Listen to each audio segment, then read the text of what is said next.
Hello and welcome to your Fantasy Premier League one-stop shop. I'm your host Stephen Gallagher, world number 3 in points totals over the past 3 seasons. Today we're looking at all the key points for Game Week 33, the blanks and doubles schedule, chip strategies, bench boost versus triple captain, the best defenders, midfielders and forwards to buy, fixtures to target, captaincy and more. If you've been watching on YouTube and have been enjoying the videos, then consider subscribing. We're aiming for 5,000 subscribers by the end of the season. Let's get straight into it, starting with the blanks and doubles schedule. Very quickly on the blanks and doubles schedule, massive shout out to Ben Krellin as always for this graphic. To summarise, this Game Week 33 is a double and Game Week 34 is a blank for Palace, City, Villa and Arsenal. And as you can see, Game Week 36 will be a double and 37 a blank game week for some teams according to the FA Cup results. So the predictions say that the teams most likely to double in 36 and blank in 37 are Man City and Bournemouth. Then Spurs and Villa are the second most likely, followed by Crystal Palace and Wolves, and then Forest and West Ham the least likely. But none of that is confirmed, all of it can change depending on the FA Cup results, which we will know by Game Week 35. But for now, what we do know is who is doubling in 33 and blanking in 34. So now I'm going to go through each chip and talk about the best time to use them. It will obviously depend on what other chips you have left and what your team is looking like now. But all these things will affect the transfers and the decisions that you make right now. So starting with the triple captain chip, if you do still have your triple captain chip left, then this game week is a great time to use it on either Saka against Ipswich away and Palace at home, or on Marmoush, or even KDB against Everton away and Villa at home. But if you don't want to use the triple captain chip this week, whether you're playing another chip like bench boost or assistant manager, or you just don't fancy Saka, Marmoush or KDB this week because their minutes are all a bit of a concern, bar Marmoush I should say, then my next favourite time to use it is on Marmoush or on Haaland in Game Week 36 for Man City's potential double against Southampton away and Bournemouth at home. If you still have your bench boost and triple captain and you don't know when to use them, then I would say prioritize your bench boost and pick the week that your bench looks strongest out of this Game Week 33 and then Game Week 36, and play your triple captain chip in the other week. A lot of people will be using the bench boost this week, and rightfully so with all the doublers. But if you look at your team and you feel that you'll have more doublers in 36 with the predicted doubles of course, then I would say go for it in 36. Otherwise, if you have a nice looking bench this week, then I'd say just pop the bench boost, get it out the way, because you don't want to be tearing your team apart for this chip. Now onto the free hit. If you still have it left, then it's obviously, again, very team dependent when you use it. But how I determine when it's best to use the free hit, it all depends on the number of players that you have that blank in Game Week 34 from Palace, City, Villa and Arsenal. And then check the number of free transfers you have left, so you can calculate how many players you can field in Game Week 34 without taking any hits. And if the number of hits you have to take to field 11 players is 12 or more, then I'd say Game Week 34 is a good time to free hit. But if it is avoidable with maybe 1 or 2 hits, then I'd say you could save it for Game Week 37 instead. However, in general, I think a lot of people have loaded up on players who double in 33 and therefore blank in 34, so free hitting that week makes sense for a lot of us. Finally, on the assistant manager chip, if you still have yours left, then I think using it on Pep between Game Week 35 and 37 is a really nice play. They play Wolves at home in 35, then a likely double of Southampton away and Bournemouth at home in 36, which would be really nice. And in this case then, City would blank in Game Week 37, so you can swap Pep to a table bonus manager that game week, maybe Potter against Forest at home, depending on how the table is looking by then. So that's a short summary of all the chip strategies that you can use, the best time to use each chip in my opinion. Obviously again, very team dependent, very dependent on the other chips that you have left. But I hope that helped you get an idea of how to approach these upcoming blanks and doubles with the chips that you have left. Next up is defenses to target, using our fixture difficulty and defensive strength ratings over the next 6 game weeks right up until the end of the season, with the immediate fixtures here given more importance than the later fixtures. First in the rankings are Man City. The fixtures look great. They double in 33 and likely double in 36 too, so that would be Everton and Villa at home this game week. They blank in 34, but then there's Wolves at home, followed by the likely double of Southampton and Bournemouth. They've also been improving defensively. Obviously they had 2 clean sheets in a row until they played Palace last weekend and conceded 2 goals. but Gvardiol is always going to be the one to go for from Man City. He has good minutes, good attacking data, but if you can't afford him, then Ruben Diaz is the next best option, as his minutes are fairly secure in that City side. Second in the rankings are Fulham. They play Chelsea at home this week, which isn't great, but then they don't blank in 34 with Southampton away, and they play Everton in Gameweek 36 at home. So there's two really nice fixtures there to end the season. I would suggest going for Fulham players next week though, because this week against Chelsea isn't the best entry point. Third in the rankings are Liverpool. They have no doubles coming up, but the fixtures are good and they're a great defence. Leicester this game week is a great time to buy. Van Dijk, the best pick for me, just his consistency, his set piece threat. Then there's Konate, slightly cheaper, still some good set piece threat. And then Connor Bradley coming back, it's another one to consider at his price. You can't look past him. Fourth in the rankings are Newcastle. They don't double this game week, but they don't blank in 34. So if you don't have a free hit to use in 34, then Newcastle players are definitely worth considering. My favourite pick from their defence is Schär, but he's on the more expensive side. If budget is an issue, then Dan Burn and Livramento are both good pickups. And then it's a close one between Burn and Livramento. I think I just prefer Livramento with how attacking he's been recently. Then of course there's Trippier, he's another one to consider, but he is the most expensive and he does actually have the worst attacking data of all of them, so I just put the other three ahead of him because of that. Fifth in the rankings are Arsenal. They've got the best double this game week in my opinion, Ipswich away and then Palace at home. They're a great defence, rank first for least expected goals conceded, and rank third for clean sheets after Liverpool and Forest. Yes, they lost Gabriel to injury, but we saw in the Champions League, they can do it against Real Madrid. Kiwior had a great game, he's been a great replacement for Gabriel, and Arsenal were very dominant across both legs, which will do them a lot of confidence defensively. Raya and Saliba are two great picks, and then Kiwior is also a really nice budget option. On to attacks the target over the next 6 game weeks, with the immediate fixtures given more importance than the later fixtures. First in the rankings are Liverpool. Again, they don't have any doubles coming up, but they've got Leicester this game week, followed by Spurs at home, another poor defence, and not to mind that they are the best team in the league. Salah, the best player in the league, although he has been out of form recently, only 1 assist in the past 3 games. But if he was to come back to form, then now is the time to do so against Leicester. Other than Salah, there's always rotation in that front line, but I would say Diaz is my favourite pick as his minutes have been really good recently, but all of them are minutes risks except for Salah. Second in the rankings are Man City. The attackers I'd be looking at are Marmoush and KDB. Marmoush playing up front with Haaland out, putting up great data, so he is a good pick. And then Kevin De Bruyne, a bit of a riskier one. He's obviously going to be a massive minutes risk with his injury record.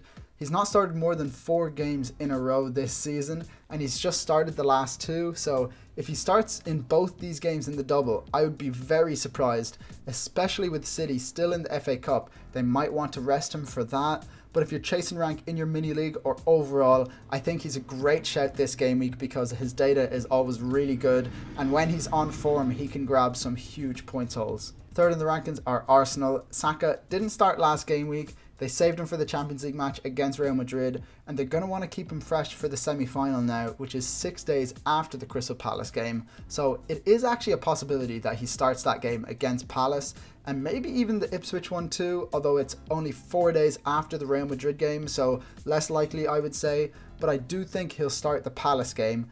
Other than Saka, it's tricky picking the right Arsenal attacker in terms of who will get the most minutes in the Premier League. On the left hand side, Sterling can always start ahead of Martinelli, and also Trossard can play there.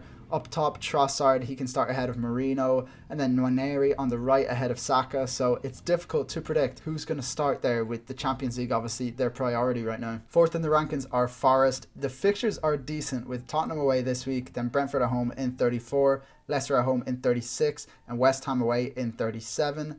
Chris Wood is back. He played 90 minutes, so he knows he's good to go. I think Wood is definitely one to consider, especially if you're not free hitting in 34. 12th in the rankings are Aston Villa. The model doesn't really fancy their fixtures. Obviously, they've got the double this week, but they're not the easiest fixtures. Newcastle at home and Man City away. However, I still think their attackers are a good investment. Morgan Rogers, always a great shout, the safest option in terms of his minutes. Asensio and Watkins, also good picks, but if I wasn't going for Rodgers, I'd be going for Rashford, as he's on penalties according to Emery, but all of them are minutes risks besides Rodgers. But with those fixtures, I think going for one of them is a nice punt that could pay off. On to the stats review, where we analyse the best performing players in every position statistically and combine that with the fixture difficulty ratings. Players in red are the most expensive and in green are the cheapest. For goalkeepers, we're looking at expected goals conceded per 90 against the defensive fixture difficulty rating. We're really looking for players in the top right quadrant, outlined by the dashed blue line here. At the top of the plot, we have the Man City goalkeepers, Ortega and Ederson. Ederson with another assist last game week, although he did go off injured, so Ortega could be one to consider depending on the severity of Ederson's injury. Leno for Fulham just below them, followed by Pope for Newcastle, Pickford for Everton, and Alisson out in the far right for Liverpool here. Then just below the line we can see Sells for Forest and Raya for Arsenal. Both good picks, even though the fixtures aren't amazing, their defences are solid. On to defenders, we're looking at non-penalty expected goal involvement per 90 against the defensive fixture difficulty rating multiplied by the team's defensive strength. Gvardiol in the top right here, great fixtures, great attacking data. Fulham players below him with Robinson the most attacking, then Robertson for Liverpool with the best attacking data ahead of Konate and Van Dijk. Then there's a bit of a jump down to the next cluster. We can see Saliba for Arsenal, Schär and Byrne for Newcastle all standing out.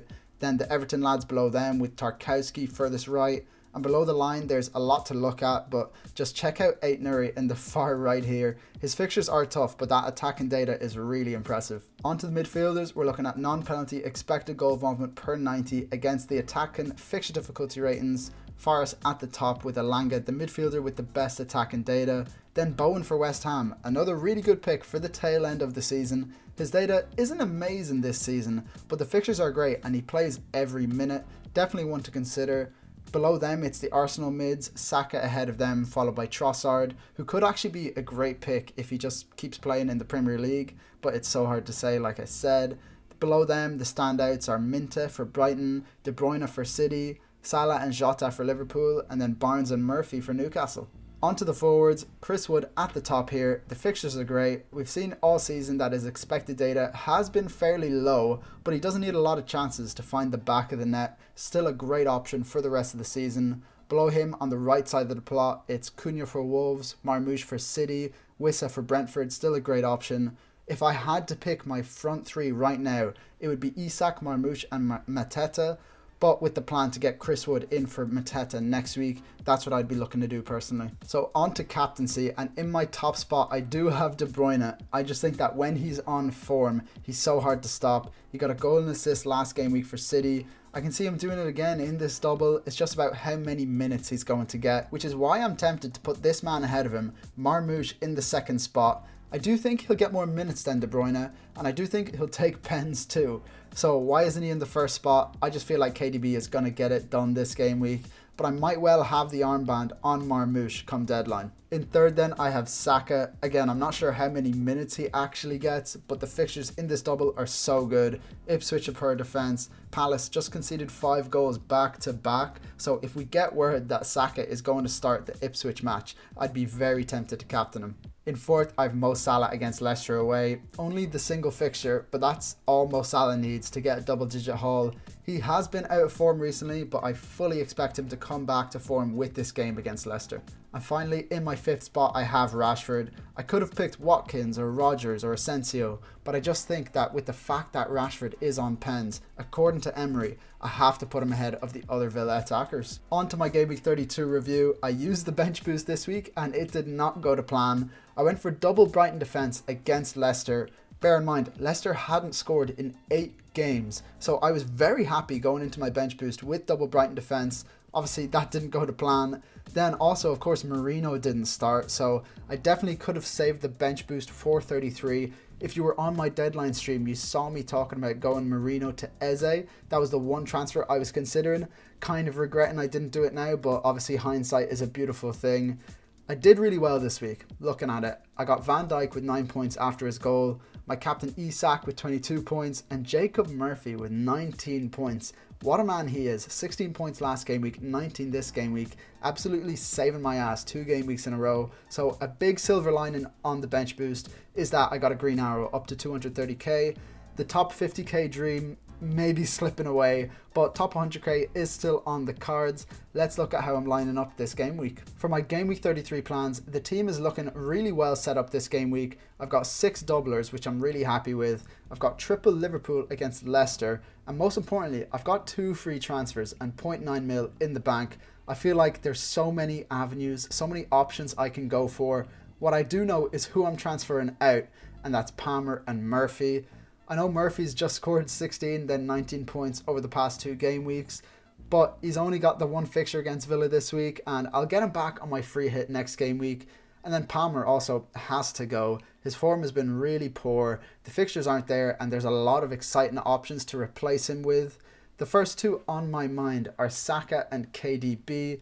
If I hear that Saka has a chance to play against Ipswich, I think I'll go for him, but if I don't hear that, then I'm going to get in KDB, and I'm probably going to captain him too, which would be really exciting. I'm just concerned with both of their minutes, but those are the risks you have to take at my rank, I suppose. And then for Murphy's replacement, I'm thinking Marcus Rashford. He's got the double. Emery said he's on pens. The only issue again is his minutes, but we'll have to wait and see, because the only way I can afford Murphy to Rashford is if I go Palmer to KDB, because I can't afford Saka and Rashford together that way. I'd probably have to go for Rodgers if I got Saka. Another thing I have to think about is captaincy, and even potentially using my triple captain this game week. My original plan was to use it on Saka, but I'm just not sure how many minutes he gets now, and if I don't use it on him, I could still use it on one of Marmoush or KDB this game week. And I can also save it until 36 on Man City's potential double. However, there's just no guarantee that City even have that double, so I'm more tempted to use it this game week. It could be on one of Saka or KDB, neither of which I currently own. So those are the thoughts that I've got so far. Absolutely nothing set in stone. Unfortunately, I won't be able to stream this weekend as I'm in Austin, Texas, visiting my family. That's all for today, folks. Go ahead and drop a like and subscribe if you enjoyed the video, and rate 5 stars on audio if you're listening on Spotify or Apple. We're still aiming for 5,000 subscribers by the end of the month, so join the community if you haven't already. Until next time, guys, have a good one.